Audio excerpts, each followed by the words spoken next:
For it. Hope you guys can hear me okay. Okay, I'm just sharing my screen. So good evening, guys, and welcome back to this week's group call. We are doing a big deep dive on self-sabotage today. This is a big mindset talk. What you guys will notice, I think no matter where you are in your journey, is that most of this battle, when it comes to taking your health seriously, putting your health first, wanting to achieve physical, mental goals, any goal that you want to achieve, mindset is 80% of it. Mindset is 80% of the battle. We kind of think, oh, I'll just get a workout plan and it'll be easy breezy. But in most of the case, it runs so much deeper than that, or it should do anyway. So we're doing a big deep dive into self-sabotage. You guys might kind of know what that means. You might know what that not know what that means at this point. That's totally fine. We're going to really deep dive into this and talk about what self-sabotage is, how it manifests in us, particularly when it comes to a health and fitness point of view, and what we can do to overcome it and what we can do to actually identify if it's even there in the first place. Because I appreciate it can sound a bit confusing. So it's about how to stop self-sabotaging and essentially just stop getting in your own way when it comes to a health and fitness journey. And that's what I'm going to help you guys through today. So, first things first, in most cases, the biggest obstacle that we face when we are trying to achieve our goals is ourselves. We are normally the biggest thing getting in our own way. It's our own mindset and it's the beliefs that we hold about ourselves that in 99.99999% of cases are not true. They are things that we've picked up along the way that we believe about ourselves that don't hold any truth. I'll explain that a bit more as we go through in detail, but usually we put up barriers for ourselves. We put up obstacles for ourselves. We tell ourselves we cannot do something. And that's in more often than not the case. So we are the biggest thing that's standing in our own way when it comes to wanting to really achieve like a life change transformation, physically and mentally. So many people, I think a lot of people that haven't really gone through a coaching program before, and this isn't a criticism of these people, but I hear so many people that have never been a coach or have never had a coach or have never joined a coaching program say, oh, isn't it just calories and macros? And I don't blame them for thinking that way, but they are wrong. And I think you guys know that as well. It runs a lot deeper than this. It is impossible to go through a fitness program, if you look at it on paper like that, and it for not to run a lot deeper and be a lot more emotional than that. So it definitely runs a lot deeper. A lot of people try to go through this process. And I mean this process, a lot of people decide now is the time for me to get fit, now is the time for me to lose weight, now is the time for me to build muscle, whatever it might be. A lot of people really try that. And I think it's really prominent talking about this in January as well, because you know how it is in January. So many people go, this year is the year that I make the change. This year is the year that I finally do it. So many people try this and they fail. And I think it's important to acknowledge that so many people try this, they try to get fit, they try to get healthy, and it doesn't work. I am a very, very fervent believer is that it's because in most cases, they're only trying to fix the exterior. They're just thinking of the workout plan, the calorie goal, whatever it might be. They're not paying attention and they're not doing the work on their mindset to maybe unpick some self-limiting beliefs they have about themselves, unpick habits, unpick the way they talk to themselves on a daily basis. A lot of people don't do that deep work. And if you truly want to achieve a transformation that you keep forever, yes, we've got to do the exterior stuff, but you've also got to really pay attention to the interior as well. And that's where mindset comes in. So, what I want to caveat this before we dive into it further, I am very obviously not a therapist, right? Very, very obviously not a therapist. But the reason why I feel like I'm able to share this with you guys and talk to you guys is because I have personally been on a massive journey with my own mindset. I feel like I've shared this with a few of you guys before, but I think there's a lot of people that I haven't. So right now, you look at me on paper and it's like, okay, Zoe is an online fitness coach. She runs a business, runs it with her fiance, who's also a fitness coach. You'd look at that and maybe assume she's always loved sport. She's always found it really easy to get into the gym. She's always found her diet really easy and all this stuff. This could not be further from the truth. And the reason why I'm sharing this today is because it was always my mindset that held me back. So, a bit about me and why I've been on such a journey. I grew up absolutely hating sport and PE. I was always a very creative kid. You guys know I used to be an actor. I loved dancing, but any physical exercise, any sport, I absolutely detested it. And I was the only girl in my school not allowed to be on the netball team. I was not allowed. In their defense, I was terrible. Like I was really bad at it. But even so, in primary school, I was the only girl not allowed on the team because I wasn't good. So I grew up with a lot of beliefs about myself that I didn't belong in the fitness space. I didn't belong in a gym. I didn't belong on a sports team. I'm the worst at PE in my whole school. I'm not someone that can go or should go into a gym. On top of that, I had a lot of history of disordered eating with myself as a teenager. Extremely fussy eater. I didn't eat any fruit or veg until I was about 18 years old, which is really funny because I'm now vegan and I eat fruit and veg all the time. But I had a lot of disordered eating, a lot of unhealthy eating habits, very restrictive as a teenager. And I was all about wanting to be really skinny. I was a teenager in like the heyday of the Victoria's Secret fashion show. I would see all these skinny models walking the runway and I would want to be exactly like them. So I'd do all the crazy fad diets. I'd really restrict my calories and all this stuff. There's also a lot of disordered history, a lot of history of disordered eating within my family as well. So as a result, I really struggled with my self-confidence and my self-esteem my whole life. Or ever since I can remember, extremely anxious kid. And I self-sabotaged my own health and fitness for years with the things that I told myself on a daily basis. Whether that was because of my own beliefs that I had or the things that had been put on me as a kid, I told myself I don't belong in a gym. I'm rubbish at sport. I'll never be someone that can eat healthily. I'll never be someone that's in shape. And this just isn't meant for me. I sabotaged my own mindset for years because I had these beliefs about myself and I was self-sabotaging. But I have been on a real journey with that. And at this point, like I have no qualms in admitting to you guys, I have invested thousands of my own money. Adam has as well. Like we have invested thousands of our own money into coaches, mentors, therapists, mindset coaches. We've been to so many talks where we've talked to like mindset coach professionals, so many people. I'm absolutely obsessed with self-development. So everything that I'm sharing with you guys today is stuff that I have learned and observed and taken from experts over the course of many years at this point. But taking care of my body and learning to respect myself and learning to respect my body and take care of it and really treat it as a temple has saved me from a lifetime of negative self-talk. Now, you might be thinking, how on earth does someone go from that to this? We're going to talk about that now. So, like I said, the gym and achieving a transformation saved me from my mindset. So, what I want you guys to achieve today, because it's not about me, it's about you guys, what I want you to know is why you do what you do when it comes to your mindset, why you don't do what you should do and what you know you should be doing, and why you think you can't do what you really want to do. I'm going to read that once more. So, for today, I want you guys to learn why you do what you do right now, why you don't do what you should do, and why you think you can't do what you really want to do. That's what we're going to unpick. And that's what I have spent the last, God, however many years unpicking that with my own mindset as well. So let me ask you this. Have you guys ever felt like you've been on a roll with your training and your nutrition? Let's say it's Monday.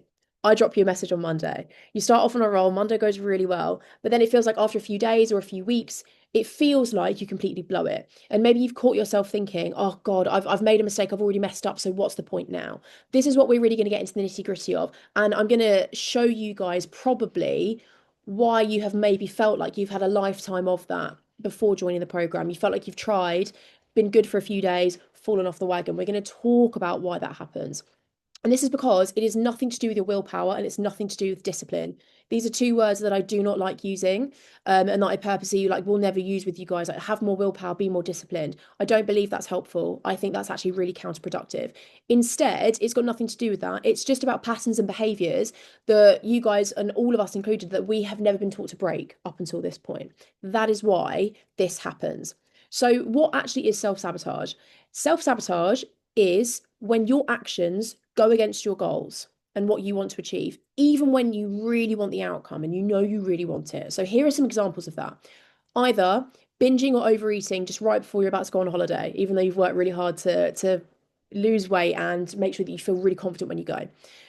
Saying screw it the second something doesn't go to plan, that the slightest little mistake happens, the slightest little slip up, and you're like, oh, screw it, and you throw the towel in. Following on from that, just the all or nothing mindset way of thinking. And now I know that so many of us struggle with this, particularly if you guys feel like you have a busy career, like you maybe you're high achievers. The all or nothing or perfectionist mindset is an example of this as well. You think it's either got to be 100% perfect or you're not doing it at all. That is something that really plagues a lot of people. And that used to be how I really felt as well. This can also be that like reluctance to take advice or to try something new, like reluctance to take advice from people, maybe not seeing some habits that you're doing that aren't helpful, and kind of like maybe refusing to try a new chapter. And following on from that, also it looks like procrastination or just avoiding what you need to be doing as well. All of these are examples of self-sabotage. There are others, but these are kind of like the big ones. So why do we self-sabotage? Why do we ruin things for ourselves, even though we really, really want to do well, even though we have the best intentions? There are three main reasons. Like I said, there's others, but these are the three big ones. First one is called poor self-concept. So in life, we have many different roles. Some of us have got other roles that others don't have. Lots of examples of this. You might be a partner, a husband, a wife. You might be a colleague, you might be a business owner, a son or a daughter, a friend, a parent, an active person. Like for me, coach would be on there. Like that's one of the roles that I have. For you guys, you have that with your jobs as well. Or you might be, if you're someone that loves the gym and loves training, like a gym person might be a role that you have as well. All of these roles that you have, whatever they might be, and it'll be good for you guys to think about what roles you have. All of these have a level of self-esteem attached to them, and they are different depending on how good you are and how good you think you are at them, sorry. So it's your identity, the beliefs about who you are, and what you think you're capable of. So if you have one of these roles where you have a poor self-concept, let's take someone who's active or gym person. Let's say that's one of your roles, and that is a role that all of you guys have being in this program. If you're somebody that has a really poor self-concept or a poor relationship with that role, you might think things like, I'm just not a fit person. I have always been lazy. I can't stick to anything. I'm not built for this. This was something that I struggled with hugely pretty much my whole life. Because you have this poor self concept with this role, even when you start making progress, your brain tries to pull you back to match that old identity because your brain likes consistency and your brain likes congruency. So, as a result of that, what then happens is because your brain's trying to pull you back to that identity that you have, that you feel about yourself, you self sabotage when things go really well. You doubt your progress. You think, oh, it's a fluke. Maybe you step on the scales one day and you see the scales gone down and you instantly think, nah, it's a fluke. It'll go back up tomorrow. I haven't actually lost that weight. There's something wrong. My scales are broken. Or you quit as soon as it gets remotely tough, like remotely, remotely tough. Not because you can't do it, but it's because right now you don't believe that you're the type of person who follows through and who can do this. So if you have a poor self-concept when it comes to health and fitness, this is what happens. And obviously, we're talking about health and fitness here, but this applies for any role that you feel like you might have. But we're talking about obviously health and fitness here with what we're doing. So that's number one. Number two, second kind of self-sabotage. And the second reason why it's there is because of limiting transferred beliefs. Now, this is different to the first one. This is because many beliefs that you have about yourself and beliefs you have in general are not actually yours. You just think they're yours because you have believed them for so long. Now, these limiting transfer beliefs are beliefs that you have picked up from other people, often without you realizing, and they are now massively holding you back. The key thing about this, and also, the key thing about the number one about talking about poor self-concept, they are not grounded in truth. They're not grounded in truth. You might think they are. You might sit there and think, oh no, like this belief I have about myself is so true. It's just because you have believed them for so long, you've convinced yourself that they're true, but they're not. Now, this could have come from anyone, and obviously it's not my role, and it's not really the role of today to figure out and do the deep work and think, oh, like who told you this? What person maybe from your childhood or early adolescence, like who is responsible for that? It's not necessarily important to go back and find out who it is and why they did it, but it's more just to be aware that it's there. And this can be anything. It can be parents, friends, teachers, siblings, ex-partners, even just like the society and the culture that we live in. It can be anything. But like I said, it's not about needing to identify who it is or where it's from. It's just acknowledging that it's a thing, really. So, for example, these beliefs might look like, oh, I can't lose weight. It's genetic. It runs in my family. It runs in my family. None of us can lose weight. Women shouldn't be lifting heavy weights. That's one. Women should not be lifting heavy weights. That's because society has told us to believe that for many, many, many years. Or I always fail at trying to get fit and I can't stay consistent. That might have come from something or someone that you've grown up with. Like it could be anything like that. But these are things that we bring on, and because we've believed them for so long, we just instantly think they're true. So, because you have these beliefs about yourself, the second that something goes wrong, this belief is reconfirmed to you and makes it feel like it's even more true. So let's say, for example, you say to yourself, "Oh God, I can't track my calories. I'm the worst at tracking my calories." You have an unplanned meal come up, for example, and you go out for dinner and you can't track all of your food. The second something goes slightly wrong or slightly off plan, because you have that belief about yourself, wherever it's come from, you instantly go, aha, I knew I was rubbish at this. I knew I was rubbish at this. I knew I couldn't stick to tracking. I knew I couldn't do it. Even though it isn't true, that action just basically reconfirms it to you and makes you think it's true. So therefore, you just get stuck in this vicious cycle of being stuck in a loop of negative self feedback and poor self-image as well. And it's this vicious cycle, feeling like you can never break it because to you it feels like it's so true. But I'm here to tell you that it's not. All of these beliefs that you might have about yourself, whether it's come from you or whether it's come from somebody else, they are not true, and you totally have the power to change them. But this is number two. And the third big kind of self-sabotage is called the anxiety of change. Now, this is something that all of us deal with. I think potentially some more than others, but it's definitely very prevalent. So this goes back to when we lived in caves and we had immediate threat, immediate danger. We had predators. It's the way that our brain avoids threat or fear. And that means clinging on to what's familiar, even if we know it's harmful for us. It's your brain trying to keep you safe. And like I said, this goes all the way back to when we were having to survive on a daily basis, living in caves, having immediate predators, and death basically being far more imminent when we lived that way. Your brain's basically just trying to keep you safe, and it doesn't want to challenge the status quo. It doesn't want you to go into fight or flight. It wants to protect you. It wants to soothe you. So therefore, we fear trying the new or different thing, even though right now we know that we don't have like immediate threat, immediate danger. Even if we are trying something new and pushing ourselves out of our comfort zone, those internal instincts kick in, even though our logical side of our brain knows, oh, what I'm doing by going to the gym, tracking my food, hiring a coach, whatever it might be, even though I know in one side of my brain it's fine, it's safe, I'm not going to die, there's still that other side of your brain that is the anxiety of change that wants to keep you safe and wants to pull you back. That's why pushing yourself out your comfort zone feels scary.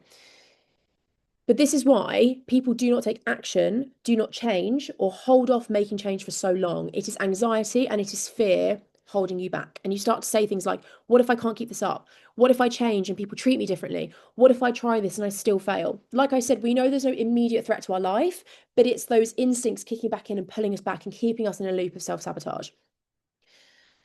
And we do this even if our current habits aren't working. Even if you hear people saying like, oh, I'm just trying to think of an example. I tried a really crazy restrictive diet. It didn't work. When you're presented with an alternative, with a solution that's different, the change feels scary. So what people can sometimes do is go, oh, I'm going to go back to that diet that I used before, even though they know it didn't work. And you go, hang on a minute, didn't we try that diet and that actually didn't work? But it feels safer to do that than trying the new thing because change feels really risky, even when you really want to change and even when you want it. The current habits feel safe because they're familiar, even though deep down we know they're not working. And that's why people stay so stuck and don't get the help that they need for a long time. It's our brains constantly trying to find comfort and keep us safe. So we stay in habits that no longer or have never served us. And this manifests in so many ways. It's honestly pretty crazy. So now that we've identified what self-sabotage actually is, how it might come up in everyday life, how it might manifest, what can we actually do to overcome this? And what can we do to stop self-sabotaging? This is exactly what I have been trying to do for many, many years as well. So I'm going to take you through some actionable things that you can actually do to start to overcome this mindset and basically just stop getting in your own way. What we have to do is break the cycle and we have to rewire our self-held beliefs and our approach to our health and fitness journey. And it starts from within.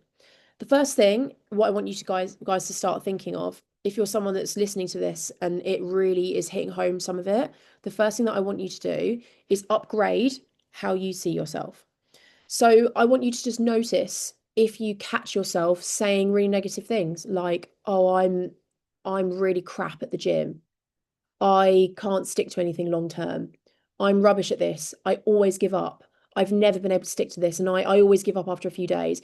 If you start to notice these thoughts coming up, it's just about noticing them, not judging them. It's just about noticing they're there and reframing. I want you to start reframing. So instead of, I can't stay consistent with the gym, I hate training, I want you to change that to be, I'm somebody who trains regularly at the gym and I can do that. I'm building the discipline to look after myself. If you have a day where those voices in your head are really loud, telling you to not go in the gym and saying, oh, like, I can't do this, I can't do this, I want you to then say, I show up for myself even when I don't feel like it. I am consistent. I can organize myself. It's about noticing those negative thoughts, noticing they're there and just trying to reframe them. That saying of fake it till you make it really, really like does have relevance here. The more you start to act like the person that you want to become, the more your self-concept shifts to support your goals and to not self-sabotage them.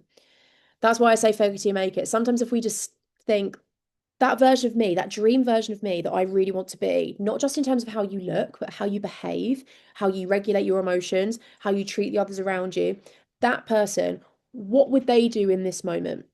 Want you to think about that. Imagine they're on the other side of the river. You want to get to them. The only way to get to them is to set up a little ladder going across, and that ladder is you talking to yourself with better language and more positive language. You've got to break the cycle of all the negative and false things that you tell yourself. And the good thing is that not only will your progress and your consistency completely transform, you will also just have a lot more fun. You'll have so much more fun with health and fitness.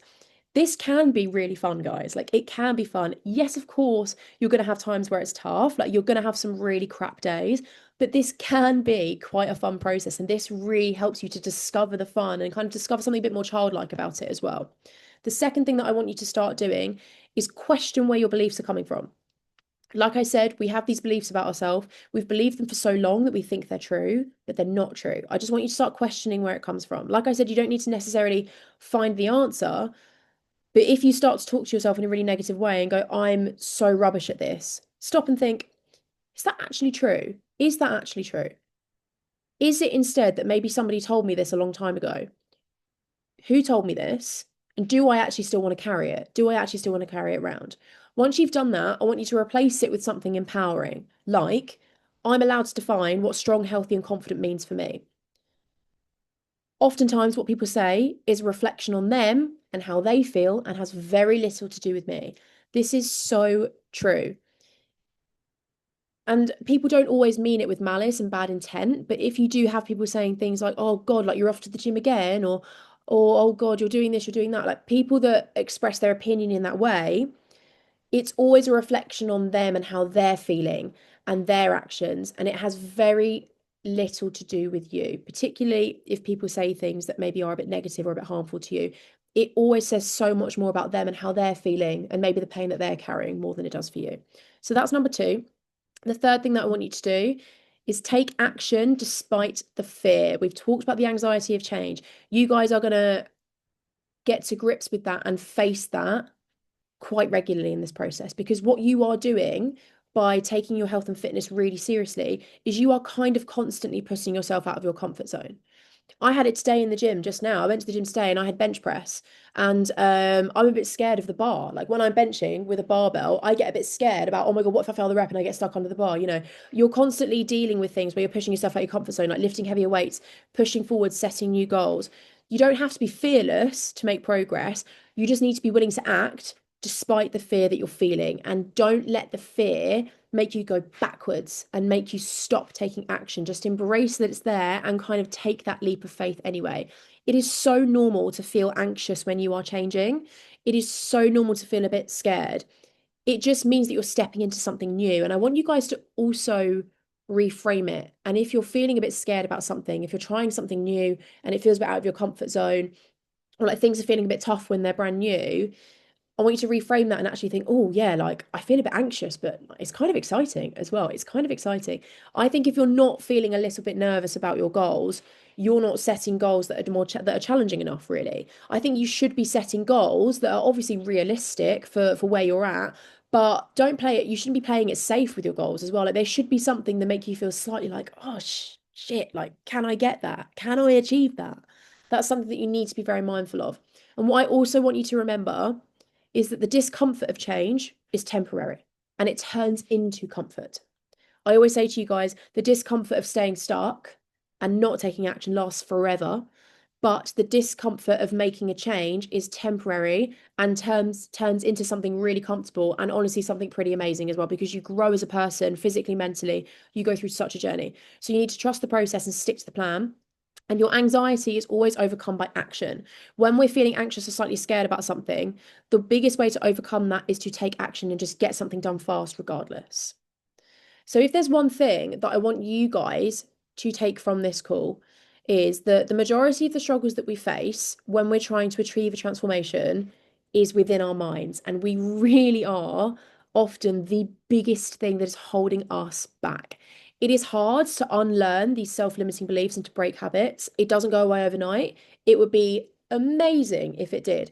It's a long-term thing, but it is absolutely essential if you want to achieve a physical transformation and keep it forever. You've got to do that work. And that's when you've got to kind of like address that stuff within your mindset and change your self identity and elevate your self worth a little bit as well. Because you've got to think that you can do it and you've got to believe that you can do it. Because if you don't believe it, it's going to be super hard for you to stick to it. So if there's one thing I want you to take away from that, it's the biggest obstacle that we're facing is often ourselves. And sometimes it does take just a bit of self-reflection to think, oh, actually, you know what, I don't think it's XYZ. I don't think it's like the calorie goal at the moment that's really getting me down. I think it's actually my mindset. And I think it's maybe something I'm telling myself or a belief that I've carried about myself for a long time that's been passed on to me that actually isn't true and is maybe making me feel down and is holding me back. Very often it's ourselves. And if there's one thing I want you to take away, it's that. So after this call, we've gone pretty deep into mindset here, and I appreciate like this can be a bit of a heavy subject, but I want you to feel positive coming away from this call. I want you to take what you've learned here and just start to get curious and start to challenge your ways of thinking and how you talk to yourself. Like I said, it takes time. It doesn't go away magically, but it's about learning that unhelpful language that we're using and those habits that we've had for a long time that are holding us back and readdressing how you talk to yourself. If you can do a bit of that, your results go through the roof, but you also just feel so much happier and you feel lighter. And that's the main part of this, really. So that is everything that I wanted to go through with you guys in tonight's call. I hope this has been helpful. I know that when I've been learning about this sort of stuff, it's honestly been totally mind-blowing for me and totally game-changing. And I remember hearing all this stuff for the first time and being, oh my God, like I relate to that so much. That's why I do that and that's why I do this. Like I said, I'm not a therapist, but it's just about like learning those habits and wondering if those habits do apply to you. So I really hope this has been helpful, particularly if you guys may be having a bit of a challenging week, as we all do at some points. So take all this stuff, take it forwards with you. And obviously this call gets uploaded to YouTube. So it's good to rewatch calls like this on mindset to just give yourself a bit of a refresh as well, because I've thrown a lot of info at you. So well done for all of you that have come live. And obviously all of you guys that are listening back, like massive well done for showing up and doing the work and being willing to learn some new stuff. I'm gonna let you all go. I hope you guys have a really great rest of your evening and we'll be checking in with you all tomorrow.